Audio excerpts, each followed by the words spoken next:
Well, the heart of English civilization was hit by yet another terror attack today. A 29-year-old man rammed his vehicle into cyclists and pedestrians right in the center of London. People were injured, but thankfully nobody was killed. Meanwhile, in Sweden, at least 80 cars were torched in several cities in what the Prime Minister says were, quote, extremely organized attacks. No motives have been identified for either attack, officially anyway. Both England and Sweden are ancient civilizations, and for decades, violence like this was basically unheard of. Now, thanks to deliberate policy choices by those in power, that has changed radically. The question is, are we free to describe what is happening? Nigel Farage once led the UK Independence Party. He joins us tonight. Nigel, thanks a lot for coming on. Thank you. So, it's not even worth, it seems to me, speculating about what happened here. We don't have all the facts. I don't want to get out on a limb. But here's what we do know, indisputably, that ancient societies in Europe, and indeed our society, far less ancient in the United States, are all becoming much more volatile and divided from within due to deliberate government policies over the course of decades. It seems like the people who made those policies are trying to prevent the rest of us from assessing those policies or complaining about them. Is that your read? Well, you know, Sweden, I think, has just about the most restrictive press in the whole of the Western world. It is very difficult to get any objectivity from Swedish press, and certainly no criticism in mainstream Swedish media of government policy.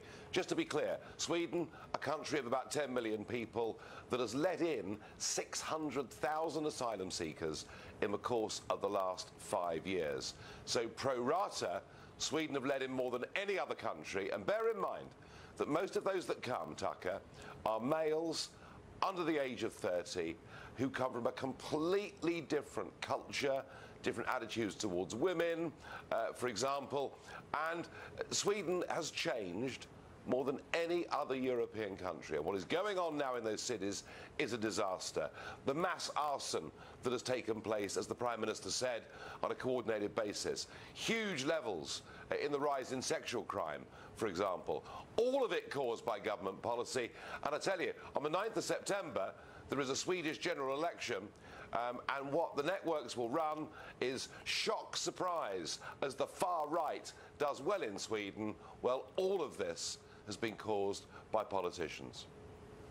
What I guess I'm confused by is the lack of curiosity on the part of the left in the United States, the party of science, that you'd think would be interested in an empirical inquiry into the results of Swedish and European immigration policy. We're following the same course. Why wouldn't we be interested in the outcomes? But we're not. In fact, we punish anyone who's interested in the outcomes. Why do you think that is? Yeah, I mean, this is sort of part of the almost self-loathing that much of the West seems to have through its politicians, through its media. You know, we are to be kind and open-hearted and show the world what virtuous and wonderful people we are, even if we imperil our whole way of life. There can be no clearer, better example than Sweden. What has happened there in the last 5 years with opening up the door to large numbers of young men with different religion, different language, different culture. It has been a disaster. And actually, I'll be honest with you, I fear for the future of those Swedish cities. Now, if people want to keep their head in the sand over this, they can do so. But the evidence is that voters are acting on this. Brexit, the election of Trump, the Italian elections, voters have simply had enough of this and they are rebelling. Yeah. That is, of course, the upside of democracy. You'd think American universities would have dispatched an army of social scientists to study this, since it's a handy case study for what awaits us. Immigrant situation in Sweden. Journalists at every media outlet from here to Malmo have been debating how bad things really are there. They're fine, say a lot of them. Well, Katie Hopkins works as global columnist for the Daily Mail. Rather than going on Wikipedia or reading some Vox article to learn what to think, as most do, she decided to actually go to the country. She went to Rinkeby in Sweden, in the immigrant-dominated suburb of Stockholm that was torched by rioters last week. What did she find? Katie Hopkins joins us now. Katie, thanks for coming on. First of all, good for you for actually going. You always learn a lot when you get on a plane and go to the site. What did you expect to find, and how did it differ from what you found? You know, I expected to find what a lot of people have been saying. It's like, there's nothing wrong. Sweden's beautiful. I live here. I see none of this. You know, I expected to see the Sweden I imagine from maybe Christmas cards or whatever. But, you know, when I got there, it's a very different story. Within 10 hours of landing, an asylum centre was burnt down, arson suspected. There was a hand grenade planted in a bin. And when I rushed there to find out what had gone on, I was told, well, why politicise this? Journalists are blamed, you know. Why make this a political thing? Why can't it just be a hand grenade in a bin outside a police station and a mosque? And I kind of felt like, oh, who's the mad one here, me or you? And then speaking to the women in particular, there's a much quieter story that's not being told, which is that women are frightened to go out. When I went to Rinkeby in the evening, I was the only female, certainly the only white female. And when I spoke to the ladies, it's because they're terrified of the crime. They're terrified of the gangs. And one particular lady I spoke to, she runs home at night because she's fearful of all the men that gather at night under the bridge where she lives. So they're kept indoors. So it's a really frightening place for a lot of women there particularly. Well, the irony, of course, is that Sweden is the original feminist success story, and its own government describes it that way, as the first truly feminist country. And yet you're saying that Swedish women are afraid to go outside? Absolutely, and that was exactly the point that made me kind of mad, you know. I was saying to them, but Sweden's always been the aspiration. You guys have the best maternity leave, the best paternity leave. You're seen as the epitome of a society that's truly evolved. And the funny thing was, after I put up my first article for Mail Online, a lady, a stranger, came over to me in a cafe and she said, you've got to keep going. You've got to keep speaking out on behalf of these women because they have been silenced. And funnily enough, or curiously enough, the lady, let's call her Lucy, that is too scared to go out of her apartment that was broken into last week and she had her car torched, she said she was frightened to have her picture taken because of the feminists. Because if she spoke out, she would be labelled a racist and they would hunt her down. So the feminists are now working against the women of Sweden, and they call them the extremists now. Feminists are the new extremists in Sweden, and they are part of the problem, part of the mafia that are silencing the problem that Trump, thankfully, spoke out about. Yeah, it's not so different here. I mean, our media, as you know, worked feverishly to downplay any reports there might be a problem in Sweden. They're dishonest and politically motivated, so that wasn't surprising. What is surprising is how many Swedes are apparently afraid to say what they really think about what's happening there. Why is that? Absolutely. There's this absolute belief, 80 years of liberal politicians, there's an absolute belief that Sweden is utopia, and that's the only message you can send. There's absolutely mandatory belief in multiculturalism. Eritrea, Somalia, Afghanistan, they don't just arrive in Sweden and then miraculously, you know, join the multicultural dream. No.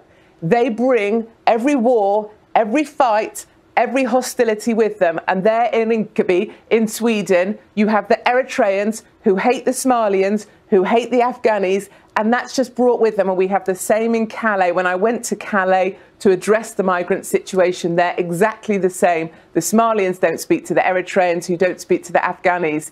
And absolutely, Sweden won't acknowledge that. They won't acknowledge they've got a problem because that would mean admitting that everything they've believed in, multicultural ideas, are wrong and that they shouldn't have let in 200,000 people in 2 years. And they're about to let in another 400,000 over the next 4 years. So this problem is not going away. They'd rather destroy their own country than be called racist. We're really going to get to the truth of it, but it does seem clear to me that there is legitimate concern about it in Sweden, whether or not the average person feels free to express that. And one of the ways we know that is because the government itself said recently, wow, you know, too many people are coming into this country and there's a social cost to this.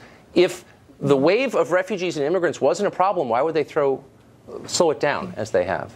Well, thank you. Tucker, you know, I'm here for two reasons. One is that I think facts matter. People make decisions based on what they believe to be true, and those decisions have consequences.